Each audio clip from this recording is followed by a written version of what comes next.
Yes, good morning class 8 every student. देखिए बेटा, chapter का नेम है मेंसुरेशन। यह आज हमारा न्यू चैप्टर है क्योंकि कल जो हमारा विजुअलाइजिंग सॉलिड डायग्राम था वो हमारा कंप्लीट हो चुका है चैप्टर।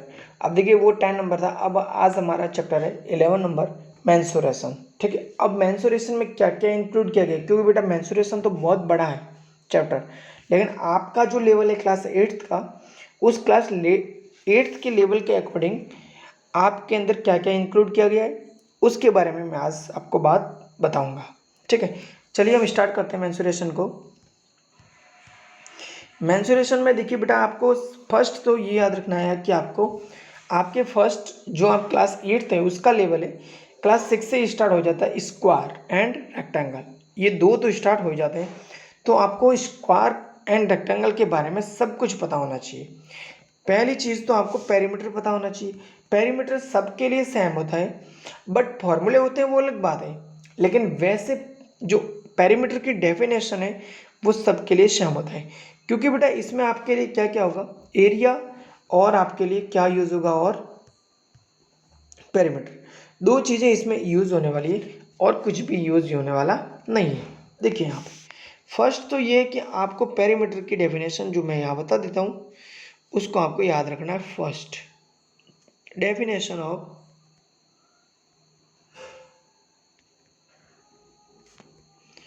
पेरीमीटर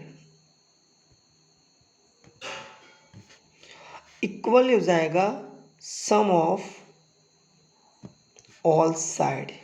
ठीक है बेटा, अब सर्कल के लिए वहाँ पे एक पेरीमीटर है, उसकी जगह यूज होता है सरकमफेरेंस। क्या यूज होता है? सरकमफेरेंस।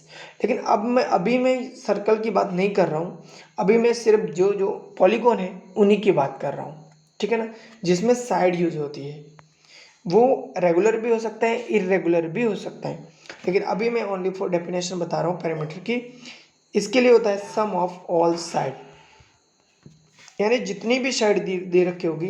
जैसे हमारे पास स्क्वायर है तो स्क्वायर की ऑल साइड कितनी होती है? 4। और हमें पता है डेफिनेशन के अकॉर्डिंग कि स्क्वायर का डेफिनेशन ये होता है कि ऑल साइड इक्वल होती है, तो फिर 4 मल्टीप्लाई साइड कर देंगे डायरेक्ट, नहीं तो फिर side plus side plus side plus side करोगे, 4 साइड का सम क्या होगा? 4 साइड, तो ये हो जाएगा सम ऑफ ऑल साइड। ये इसका डेफिनेशन है जो कि आपको लर्न रखना है। अब देखिए मैं चलता हूँ फॉर्मूले की तरफ। यहाँ देखिए आपको सभी डायग्राम भी गिवन है, नेम भी गिवन है और एरिया भी गिवन है। देखिए यहाँ पे आपको जो साइड है वो यहाँ पे लिख रखी है, तो साइड के अकॉर्डिंग चलना है कि इसका ब्रीथ है वो कितना है A और लेंथ है वो कितना है B। ठीक है, तो हमारे पास फर्स्ट है रेक्टेंगल। ये जो यहाँ पे लिखा है ये गलत लिखा है, ये यहाँ पे लिखना था और ये यहाँ पे लिखना था। ठीक है, गलत छप का ध्यान रखिएगा यहाँ पे। अब देखिए मैं यहाँ पे जो लिखा है उसके अकॉर्डिंग नहीं बताऊंगा, मैं आपको बता रहा हूँ मेरे अकॉर्डिंग। ठीक है, सर्कल भी यहाँ पे है, तो मैं आपको जो जो मेंसुरेशन में यहाँ पे जो इंक्लूड किया गया है ना वो मैं आपको यहाँ पे बता देता हूँ। देखिए फर्स्ट फर्स्ट है हमारा स्क्वायर।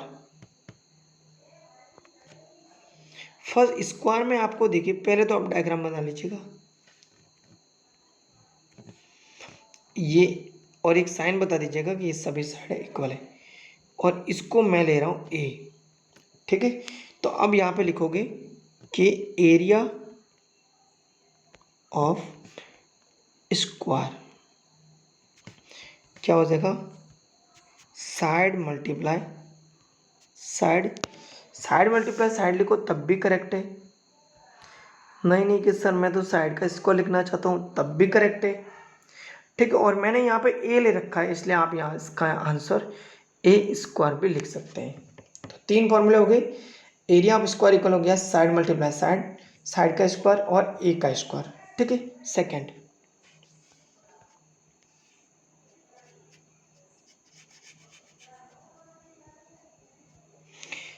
देखिए यहाँ पे लिखा गया है वॉल्यूम ऑफ स्क्वायर इक्वल हो जाएगा 4 मल्टीप्लाई साइड, तो हो जाएगा 4A यूज़ कर सकते हैं। ठीक है, वॉल्यूम ऑफ स्क्वायर इक्वल हो जाएगा 4 मल्टीप्लाई साइड इक्वल हो जाएगा 4a। ठीक है, ये दो फॉर्मूले। तीसरा फॉर्मूला है वो है इसका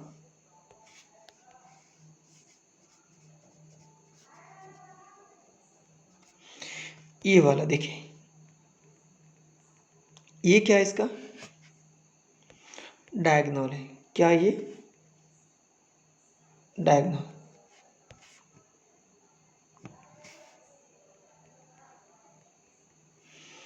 ये इसका डायगोनल है। तो डायगोनल दिखेगा यहाँ पे, इनका नेम अगर यदि A B capital C capital D देते हैं तो ए सी डायगोनल इक्वल हो जाएगा, इक्वल हो जाएगा रूट ए स्क्वायर प्लस ए स्क्वायर, है ना।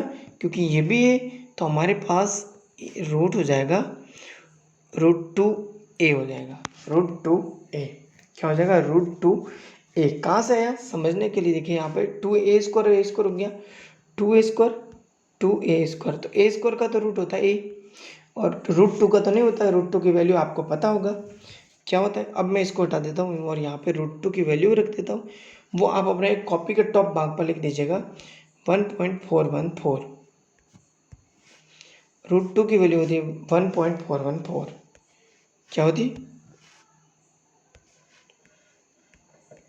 √2 इक्वल होती है 1.414। √3 की वैल्यू होती है वो होती है 1.732 और पाई की वैल्यू होती है वो होती है 3.1415। ये तीनों वैल्यू आप याद रखिएगा, इनको आप अपने कॉपी के टॉप पार्ट पर लिख लीजिएगा। ठीक है, अब देखिए हमारा क्वेश्चन नंबर नहीं, फॉर्मूला नंबर 2, रेक्टेंगल। रेक्टेंगल देखिए बेटा, रेक्टेंगल में क्या होता है, अपोजिट साइड इक्वल, ये ऐसा डायग्राम होता है, ये और ये इक्वल, ये और ये इक्वल, अपोजिट साइड इक्वल। तो इस साइड को आपने ले लिया ए, इसको आपने ले लिया बी, यानी समझ रहे, लेंथ हमारे पास क्या है ए, ब्रेथ क्या है हमारे बी। अब देखिए ये हो गया। अब देखिए हमारे पास, मैं इसको हटाऊंगा नहीं, फर्स्ट लिखूंगा यहाँ पे area of rectangle. Area of rectangle equal हो जाएगा length multiply breath, length multiply breath. तो अब देखिए यहाँ पे हो जाएगा L मल्टीप्लाई बी। ठीक है, तो हमारे पास एरिया ऑफ रेक्टेंगल हो गया L इंटू बी। अब देखिए सेकंड हमारे पास नहीं, ये इसका सेकंड है, तो हम लिखेंगे perimeter of rectangle.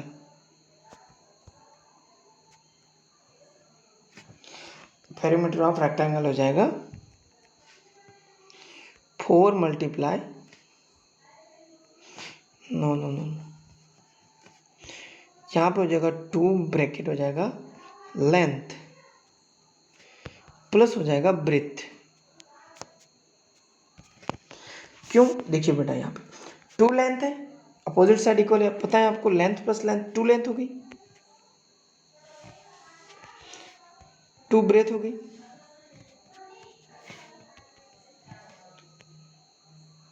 Two common आ गया, 2 कॉमन आ गया, 2 ब्रैकेट हो गया लेंथ प्लस ब्रेथ। अब देखिए यहाँ पे समझ गए आप। अब देखिए डायगोनल, तीसरा पॉइंट,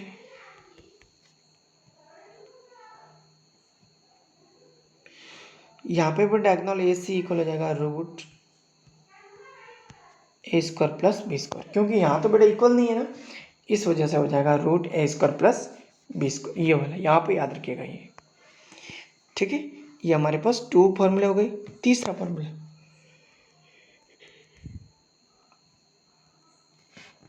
देखिए यहाँ पे हमारे पास तीसरा फॉर्मूला है वो है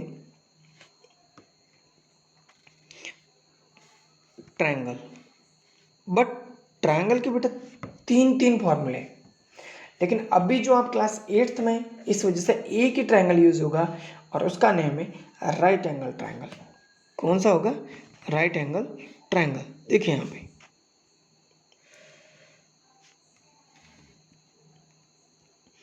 राइट एंगल ट्रायंगल में ये हमारे पास क्या है? हाइट। ये हमारे पास क्या है? बेस। बेस को मैं यहाँ से बी से डिनोट करूँगा और हाइट को मैंने एच से डिनोट किया है। ठीक है, तो यहाँ पे हो जाएगा, देखिए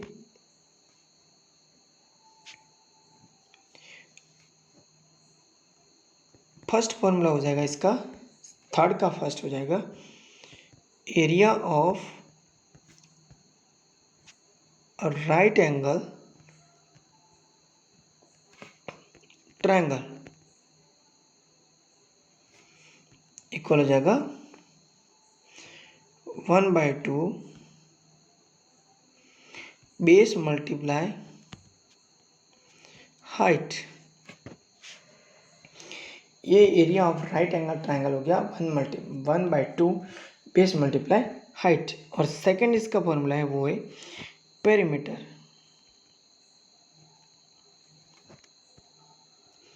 इक्वल हो जाएगा सम ऑफ ऑल साइड। जो पहली डेफिनेशन लिखाई थी वही, सम ऑफ ऑल साइड। क्योंकि बेटा यहाँ पे साइड नहीं है गिवन, एक बेस गिवन है, ये साइड और ये साइड नहीं है, इस वजह होगी तो आपको यहाँ पे सम ऑफ ऑल साइड यूज करना है। ठीक है, देखिए यहाँ पे हमारे पास ट्रायंगल के दो फॉर्मूले थे, area of right angle triangle और perimeter of right angle triangle. देखिए बेटा यहाँ पे अगर आपको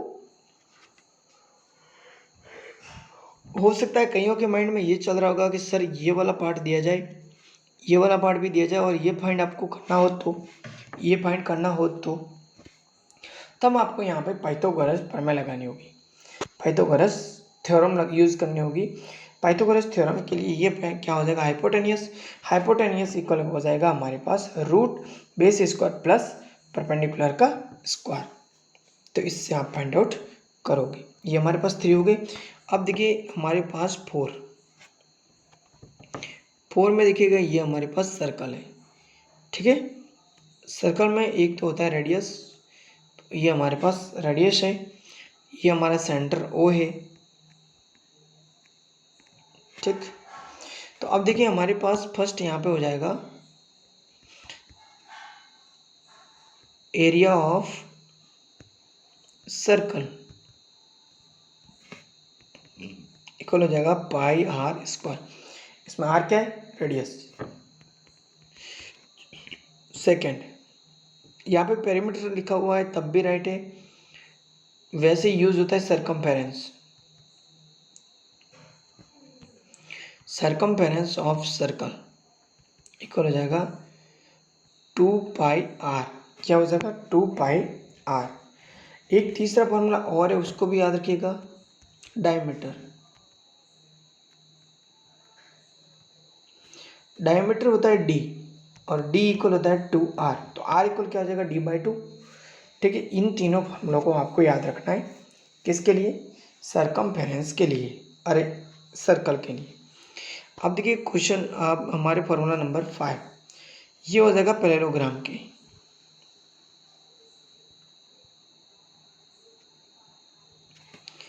पैरेललोग्राम किससे बना होता है आपको मैं पहले ही बता चुका हूँ, रेक्टेंगल से। ये और ये इक्वल, ये और ये इक्वल, अपोजिट साइड इसके भी इक्वल होती है।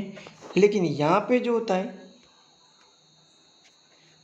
ये हमारे पास बेस है और यहाँ पे देखिए ये वाला पार्ट हमें नहीं दिया होगा, यहाँ पे दिया होगा,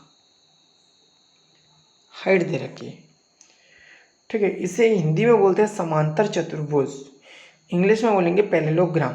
पैरेललोग्राम का जो ये तो बेस है और ये हमारे पास हाइट है एच। तो इसका हो जाएगा फॉर्मूला हो जाएगा, देखिएगा फर्स्ट फॉर्मूला हो जाएगा area of parallelogram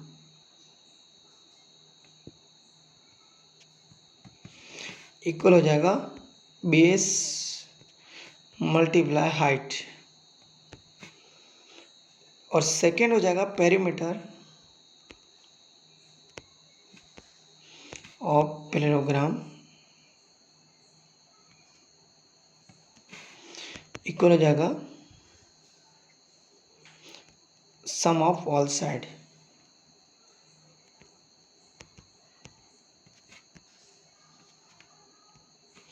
some of all side, ठीक है। तो देखिए यहाँ पे पैरेललोग्राम का जो एरिया है वो बेस मल्टीप्लाई हाइट है, और पेरीमीटर ऑफ पैरेललोग्राम है वो हमारे पास हो जाएगा सम ऑफ ऑल साइड।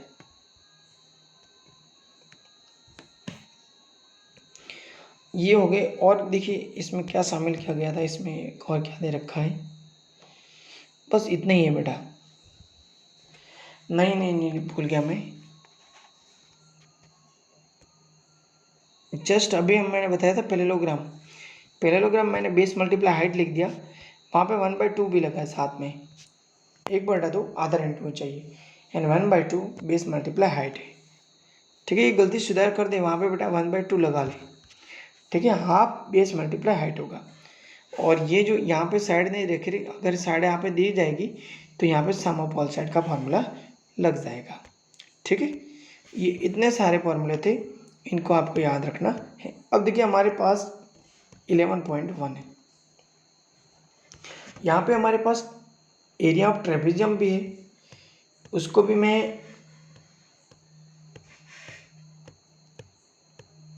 और एरिया ऑफ जनरल क्वाड्रिलेटरल भी है।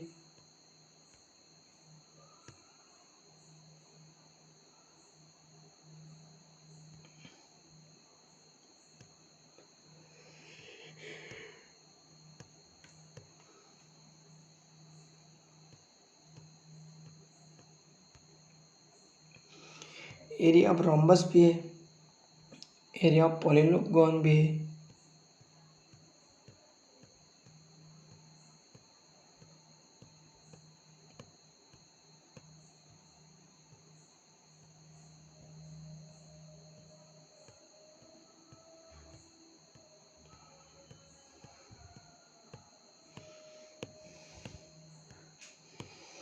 चलिए आज फॉर्मूले लिख दीजिएगा, जितना लिखवा सकता हूँ उतने लिखिएगा। अब लिखिए एरिया ऑफ ट्रेपेजियम क्या हो जाएगा, एरिया ऑफ ट्रेपेजियम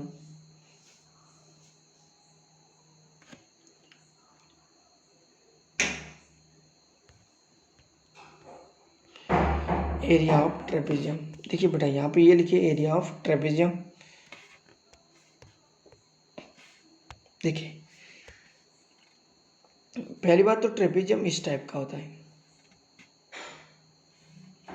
ये भी करेक्ट है।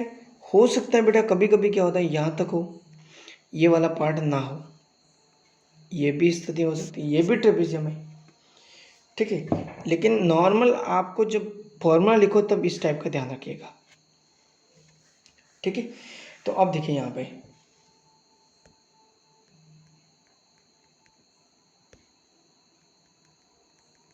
देखिए यहाँ पे हमारे पास क्या यूज होगा कि ये जो हमारे पास है ना, देखिए ए बी सी डी, और ये हमारे पास हमने यूज़ किया है कैपिटल एच, ठीक है। और इसको हमने माना है स्मॉल एच, ठीक है। ये स्मॉल एच तो हाइट के लिए यूज़ हुआ है, और यहाँ पे एच तो एच जगह अदर कोई यूज़ कर सकते हैं, ई ले लेते हैं, ठीक है। तो अब देखिए यहाँ पे एरिया ऑफ ट्रेपेजियम, देखिए जब तक फॉर्मूला नहीं लिखा गया पेरीमीटर के लिए तो सम ऑफ ऑल साइड ही है फॉर्मूला सबके लिए, ठीक है। लेकिन एरिया तो चेंज होता जाएगा, area of trapezium.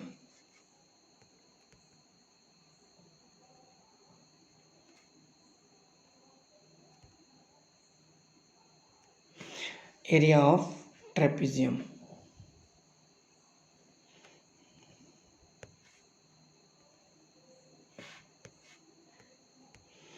Area of trapezium हो जाएगा 1/2 sum of parallel side, sum of parallel side multiply height,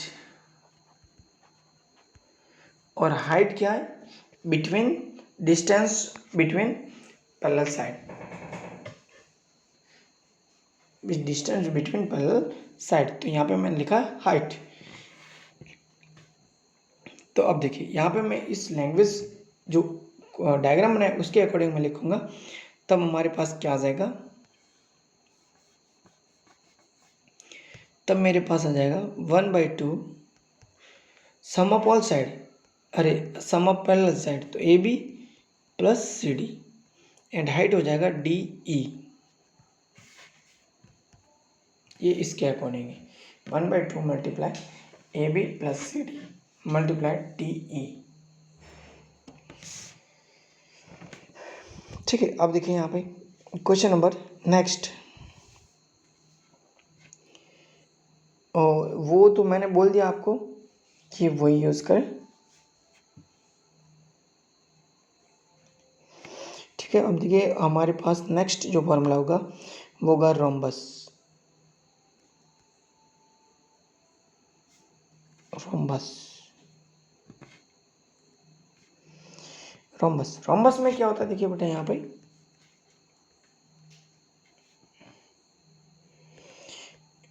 rhombus का डायग्राम इस टाइप से होगा।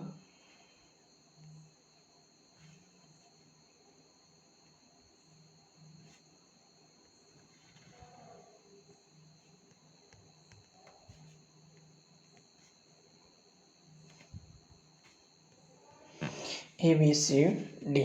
ठीक है, तो अब देखिए यहाँ पे बेटा इसके लिए एरिया फाइंड आउट करना है हमें। तो हमारे पास क्या होगा यहाँ पे बेटा, जब अगर यदि आपको डायगोनल गिवन है तो ये D1 होगा और ये D2 होगा। ये तो खड़ा है D2, और वो जो जो स्टैंड है वो तो हमारे पास D2 है, और ये जो बेस वाला है ये हमारे पास D1 है।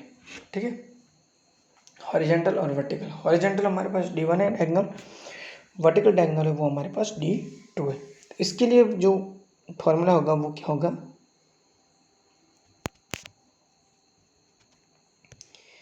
Area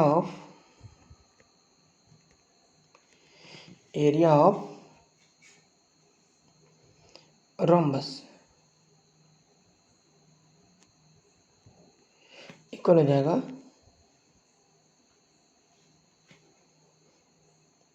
1/2 multiply product of diagonal,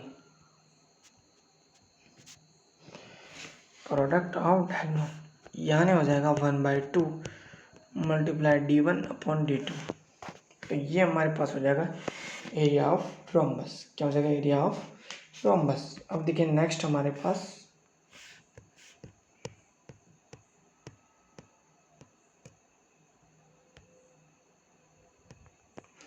area of general quadrilateral.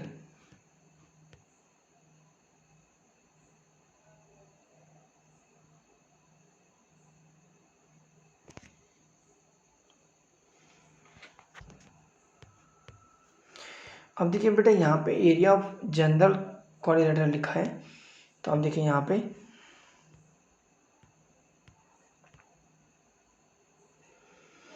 पहले तो आप ये जनरल क्वाड्रिलेटरल होता क्या है उसको समझिए आप। देखिए बेटा यहाँ पे लिखा है एरिया ऑफ जनरल क्वाड्रिलेटरल। ठीक है, तो ये हमारे पास जनरल क्वाड्रिलेटरल है, देखिए ये वाला। ठीक है, अब ये पैरेललोग्राम नहीं है, ध्यान रखिएगा। इसका एक डायगोनल आपको गिवन होगा और ये परपेंडिकुलर होगा vertices to parallel on diagonal AC,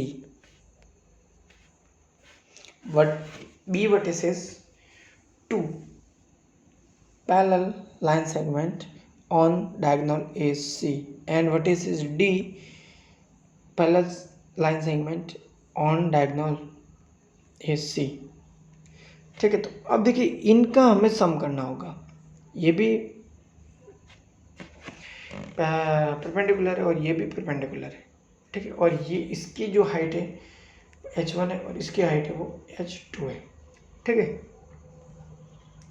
तो अब देखिए और यहाँ पे हमारे पास AC है वो क्या है, डायगोनल। तो इसके लिए जो एरिया होगा ना बेटा, यहाँ पे लिखा हुआ है, इसको लिख दीजिएगा आप, एरिया ऑफ जनरल क्वाड्रिलेटरल। तो यहाँ पे क्या हो जाएगा 1/2 multiply diagonal AC multiply sum of perpendicular line segment on diagonal AC। तो यहाँ पे हो जाएगा, मैं डायरेक्ट करूँगा ब्रैकेट करके H1 plus H2 plus H2 हो जाएगा ये, है ना। तो ये ABC और ये D। तो मैं यहाँ पे अगर नेम दे दूँ ये P और ये Q, तो DP प्लस BQ हो जाएगा। तो हो जाएगा हमारे पास 1/2 मल्टीप्लाई AC, तो AC तो AC ही रहेगा, मल्टीप्लाई हो जाएगा DP प्लस हो जाएगा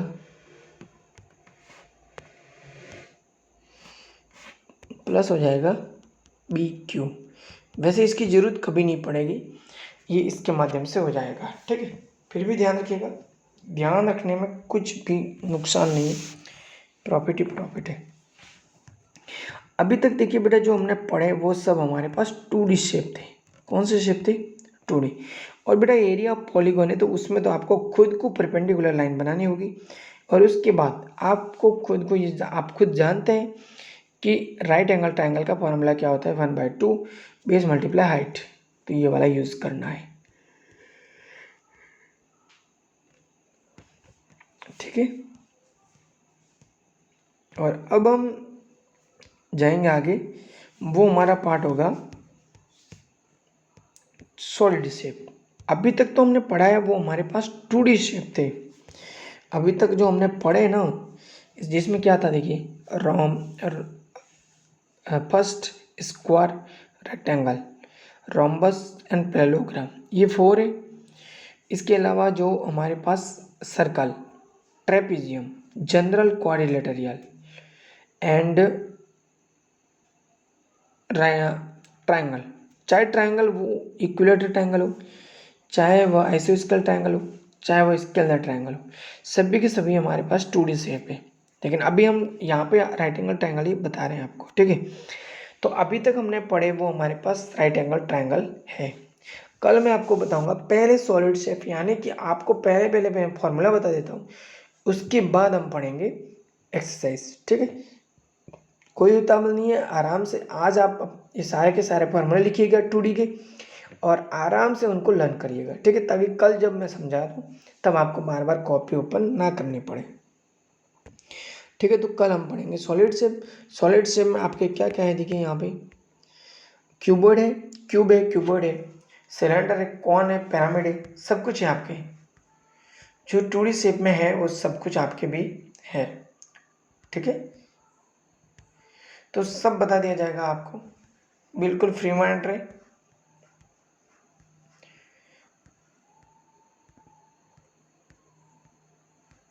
ठीक है, तो आज के लिए इतना ही बेटा। और बेटा अपनी पढ़ाई को कंटिन्यू बनाए रखिएगा, एंड आप आराम से पढ़ते जाइएगा साथ साथ, और अपनी पढ़ाई को कंटिन्यू बनाए रखिएगा, ठीक है। क्लास वर्क और होमवर्क करते रहिएगा। जय हिंद, जय भारत, थैंक यू।